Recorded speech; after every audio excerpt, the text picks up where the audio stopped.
Hello student, कैसे हैं आप सब। एक बार पुनः आप सभी का आपके अपने चैनल शिव कोचिंग क्लासेस पर स्वागत है। और आज का वीडियो है रस पर, है ना। रस किसे कहते हैं, रस के प्रकार, रस के अंग। बहुत सारे लोग कमेंट था प्लीज सर हिंदी स्टार्ट कीजिए। ये 9th 10th 11th 12th किसी भी क्लास में आप ग्रेजुएशन कर रहे हैं या कंपटीशन की तैयारी कर रहे हैं, हिंदी आपके मेरी है तो इस वीडियो को आप जरूर अंत तक देखना, बहुत कुछ सीखने को मिलेगा। ठीक है, तो चलिए स्टार्ट करते हैं। सबसे पहले देखते हैं रस की परिभाषा। तो देखिए, सबसे पहले रस की परिभाषा, काव्य को पढ़ते सुनते या देखते समय पाठक, श्रोता व दर्शक को जिस आनंद की अनुभूति प्राप्त होती है उसे रस कहते हैं। अब सबसे पहले काव्य की परिभाषा समझें। रसात्मक वाक्यम काव्यम, रसयुक्त वाक्य को ही काव्य कहते हैं। मतलब कोई सेंटेंस है, उससे कुछ ना कुछ मीन्स निकल रहा है, कुछ ना कुछ अर्थ निकल रहा है। ठीक है, रसयुक्त मतलब उसका कुछ ना कुछ रस निकल रहा है, तो रसात्मक वाक्यम काव्यम है ना। मतलब रसयुक्त वाक्य को ही काव्य कहते हैं। अब कोई भी काव्य हो, जैसे यदि किसी बुक्स में लिखा हो, है ना, किसी पेज पे लिखा हो तो उसे हम पढ़ेंगे। या कहीं पे यदि नाटक चल रहा हो, समझ रहे हैं, नाटक हो रहा हो, आप देखते हैं किसी प्रसंग पर नाटक दिखाया जा रहा हो तो उसे हम देखेंगे और सुनेंगे। ठीक है, या प्रवचन चल रहा हो तो उसे हम सुनते हैं, समझ रहे हैं ना।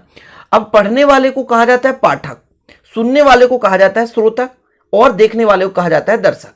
मतलब काव्य को जो भी पढ़ता है तो उसे पाठक, सुनने वाला को श्रोता और देखने वाला को दर्शक। तो काव्य को पढ़ते सुनते या देखते समय किसको किसको, पाठक, श्रोता व दर्शक को जिस आनंद की अनुभूति होती है उसे रस कहते हैं। यह परिभाषा है, बिल्कुल 100% श्योर है, कंफ्यूज मत होना। एनसीईआरटी पैटर्न पर आधारित पढ़ा रहा हूं। आप बिल्कुल, परिभाषा हर बुक्स में अलग अलग मिलेंगे, लेकिन आप इसको भी लिखेंगे तो बिल्कुल नहीं कटने वाला। ठीक है ना। तो पाठक, दर्शक, श्रोतागण को जिस आनंद की अनुभूति होती है उसे क्या कहते हैं, रस कहते हैं। या और परिभाषाएं हैं, लेकिन आप एक ही परिभाषा याद करो, कंफ्यूज नहीं होना है। ठीक है, इसके बाद आपको समझना है रस के अंग। रस के कितने अंग होते हैं। ऑब्जेक्टिव टाइप में क्वेश्चन पूछा जाता है रस के अंग, तो रस के 4 अंग होते हैं। स्थायी भाव, विभव, अनुभव और संचारी भाव। कौन कौन से, स्थायी भाव, विभव, अनुभव और संचारी भाव। याद कर लेना आपको, रस के कितने अंग, तो रस के 4 अंग होते हैं। कौन कौन से, स्थायी भाव, विभव, अनुभव और संचारी भाव। इन चारों अंगों के बारे में विधिवत आज व्याख्या करूंगा, अंत तक बस देखते रहो। स्थायी भाव, विभव, अनुभव, संचारी भाव। स्थायी भाव जो है वो सभी रस, यानी रस के टोटल 10 प्रकार होते हैं, मुख्य रूप से 10, और 11वां भी होता है, लेकिन आपको 10 पढ़ना है। ठीक है ना, 10 प्रकार होते हैं रस के मुख्य रूप से, और जो 11वां होता है भक्ति रस, उसको आपको नहीं पढ़ना, जिसका स्थायी भाव क्या होता है, अनुराग या प्रेम प्रसंग। ठीक है, तो स्थायी भाव सभी प्रकार के रसों का एक एक या दो दो स्थायी भाव होता है, ध्यान दीजिएगा। तो ये स्थायी भाव की परिभाषा देखें, फिर विभाव, फिर अनुभव और संचारी भाव। तो पहले यदि आपसे कहा जाए कि रस के कितने अंग हैं, तो आप सिंपल तरीके से बता सकते हैं स्टूडेंट कि रस के 4 अंग हैं। वो कौन कौन से, स्थायी भाव, विभाव, अनुभव और संचारी भाव। क्लियर, इतना समझ गए कि रस के कितने अंग, 4 अंग, स्थायी भाव, विभव, अनुभव, संचारी भाव। सीधा याद कर लो। और ये जो मैं बता रहा हूं तो इसे आप लोग बिल्कुल लिखते चलना, अच्छे से नोट्स बना लेना, आप किसी भी क्लास में हैं सबके लिए काम आएगा। तो सबसे पहले स्टूडेंट समझेंगे स्थायी भाव। तो देखिए, स्थायी भाव, सा हृदय के हृदय में जो भाव स्थायी रूप से निवास करते हैं उसे क्या कहते हैं, स्थायी भाव कहते हैं। ठीक है, कुल मिलाकर जैसे कोई हंस रहा है, कोई हंस रहा है, सिंपल सा एग्जांपल, तो आपके मन में बैठ जाएगा कि वो हंस रहा था, ये मन में बैठ जाएगा और कई दिनों तक आपके मन में स्थायी रूप से वो विद्यमान रहेगा।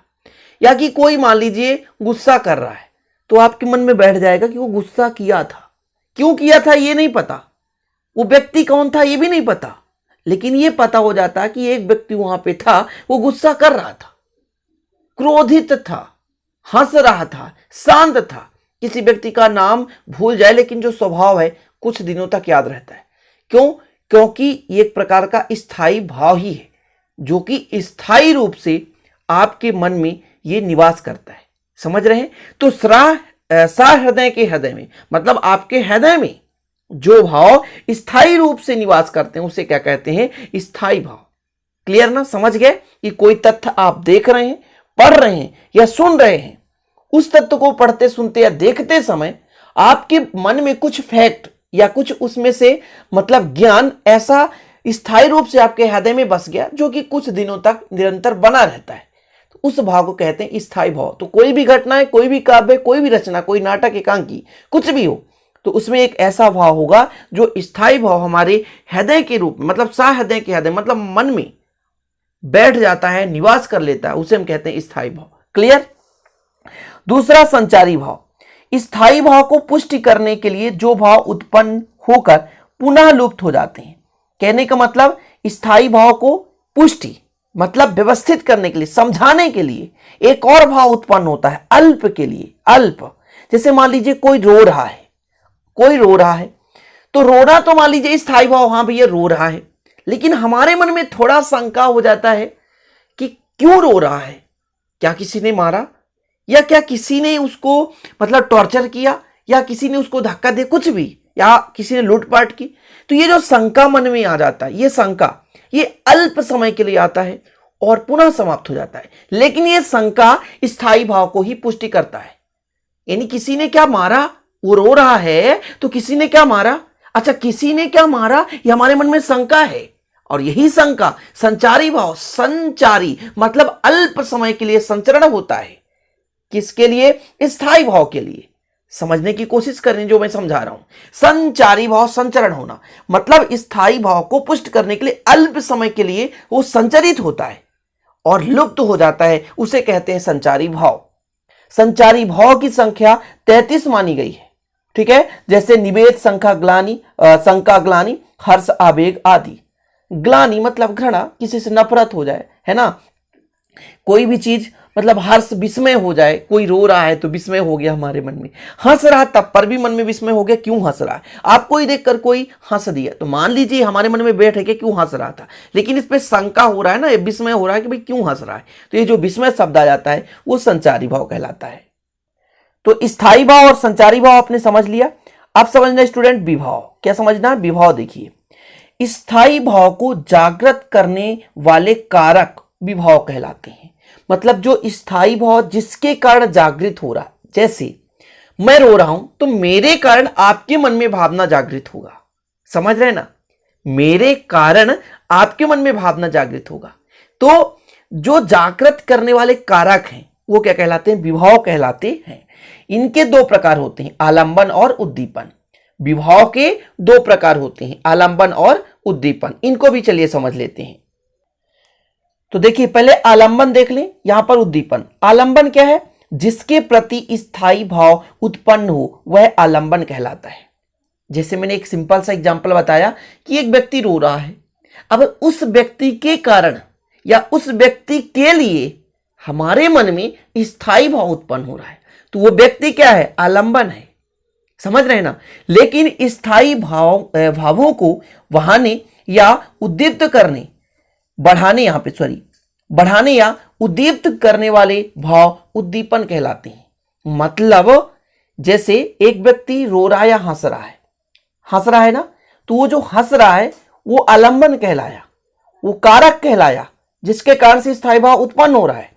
लेकिन उसके हंसने का भी कुछ कारण होगा, जो उसे हंसाने का प्रयास कर रहा है या उसे रोने के लिए मतलब प्रेरित कर रहा है, तो वो भी एक कारक होगा जो उसे उद्दीपित कर रहा है, मतलब हंसने के लिए प्रेरित कर रहा है। तो वो जिस कारण से वो हंस रहा है, अर्थात उसे हंसने के बढ़ाने या उद्दीप्त करने वाले जो भाव होते हैं उद्दीपन कहलाते हैं। क्लियर।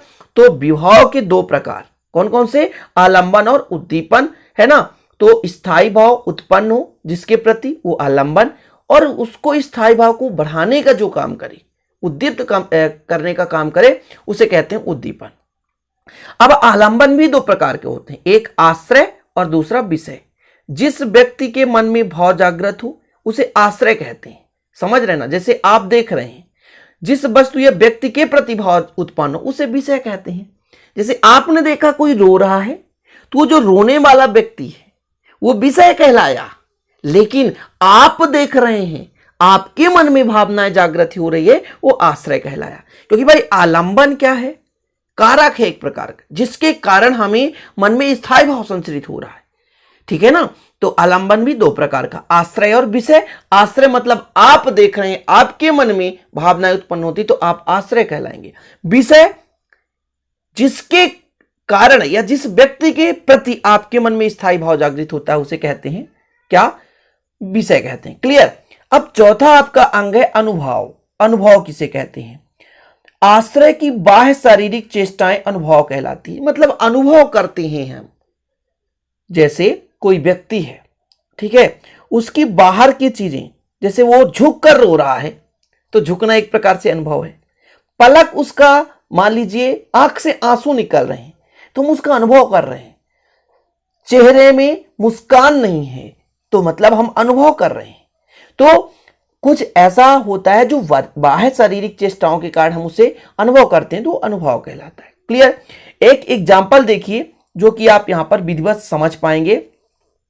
देखिए, राम को रूप निहारत जानकी कंगन के नंग की परछाई याते समय सुधि भूल। यहां पर याते समय, ठीक है ना, याते समय सुधि भूल गई कर टेक रही पल टारत नहीं। यहां पर जो स्थायी भाव, देखिए श्रृंगार रस है और श्रृंगार रस का जो स्थायी भाव होता है रति, तो रति यहां पर क्या है? स्थायी भाव है। विवाह जो है, विवाह दो प्रकार से होता है, एक तो आलंबन, दूसरा उद्दीपन। तो यहां जो आलंबन है दो प्रकार से है। जानकी जो आश्रय है, मतलब जिसके कारण हो रहा है, और सॉरी जिसके मन में हो रहा है, यानी सीता के मन में हो रहा है, क्योंकि सीता देख रही है किसको? राम को। कह रहा है ना, राम को रूप निहारत जानकी, मतलब जानकी देख रही है, सीता देख रही है, और जो देखने वाला व्यक्ति जिसके मन में भावना जागृत होता है उसे कहते हैं आश्रय। समझ रहे हैं ना? लेकिन जिसके कारण या जिस व्यक्ति के कारण मन में आश्रय या भावना जागृत होती है उसे कहते हैं विषय। तो यहां राम के कारण जानकी के मन में, तो आलंबन यहां जानकी भी और राम भी। उद्दीपन किस कारण से? कंगन के नंग की परछाई, मतलब कंगन का नंग जो है वो क्या कर रहा है? स्थायी भाव को जागृत कर रहा है, वो सुंदरता प्रकट कर रहा है। समझ रहे हैं ना? इतना समझ गए? अब अनुभव, याते समय सुधि भूल गई कर टेक नहीं पलटाट। यहां कर टेकना अनुभव है, अनुभव कर रहे हैं, कर टेकना, पलक ना गिरना।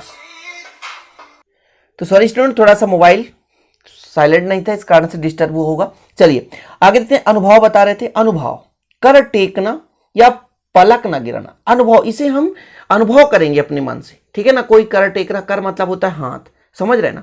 और यहां पर देखिए संचारी भाव, संचार मतलब जो अल्प समय के लिए संचरित हो, हर्ष, जड़ता, उन्माद, ये यहां पे जो है संचारी भाव है। तो इस प्रकार से रस के आपने क्या देखा? रस के आपने अंग देखा, अंग केवल देखा आपने भी, ठीक है ना। अब चलिए देख लेते हैं इसके कितने प्रकार हैं, और इन प्रकारों को आप लोगों को जो विधिवत परिभाषा है वो अगले वीडियो में बताऊंगा। तो स्टूडेंट यहां पर देखिए रस के 10 प्रकार आपको तैयार करना है, ठीक है ना। श्रृंगार रस, हास्य रस, करुण रस, रौद्र रस, वीर रस, भयानक रस, विभत्स रस, अद्भुत रस, शांत रस, बादशाह रस। इसका सबका यहां पे संचारी भाव देके रखा है। श्रृंगार रस का रस रति, हास्य रस का हंसी, हास्य जिसको बोलते हैं, करुण रस का शोक, रौद्र रस का क्रोध, वीर रस का उत्साह, भयानक रस का भय, विभत्स रस का जुगुप्सा, अद्भुत रस का विस्मय, शांत रस का समय निर्वेद, वात्सल रस का वात्सल। ठीक है, अब ये जो रस हैं ये 10 प्रकार हैं। इनका जो ट्रिक है मैं बेहतरीन तरीके से लाने वाला हूं, और मैं इन 10 को एक ट्रिक के माध्यम से याद कराऊंगा जो बिल्कुल आप आसानी से याद कर पाओगे। तो आज का ये वीडियो यहीं पे समाप्त करता हूं। एक और लाऊंगा वीडियो जिसमें मैं आपको समझाने वाला हूं इन सारे मतलब रस के प्रकार का एक ही परिभाषा से आप याद कर लोगे, एक ही परिभाषा याद करोगे, सारे 10 के 10 परिभाषा याद हो जाएंगे। मात्र फिर आपको स्टूडेंट याद करना रहेगा एग्जाम्पल्स। तो एग्जाम्पल्स भी मैं इजी ढूंढ कर लाऊंगा जो आप आसानी से याद कर पाओ। ठीक है, तो आशा करता हूं ये जो रस की परिभाषा है, रस के अंग हैं और रस के प्रकार ये आपको समझ में आए होंगे। जो अगला वीडियो रहेगा वो आपको मिल जाएगा, ठीक है, जब भी रहेगा डिस्क्रिप्शन पे लिंक दे दूंगा, तो आप लोग देख लेना। प्लीज आप लोग अच्छे से पढ़ें, आपके लिए मैं हिंदी बना रहा हूं क्योंकि मैं फिजिक्स, केमिस्ट्री, मैथ्स मेन रूप से बनाता हूं, आपको पता होगा। और जिनको भी आप अच्छे से पढ़ना है तो नए चैनल को सब्सक्राइब कर लें, विजिट कर लें। हिंदी भी आपका रेगुलर वीडियो आएगा, चिंता करने की जरूरत नहीं। जो भी मोस्ट इंपोर्टेंट है सारा चीज ग्रामर पोर्शन में कराऊंगा, ये मेरा वादा है। चलते हैं, फिर मिलते हैं अगले वीडियो में, तब तक के लिए जय हिंद, वंदे मातरम।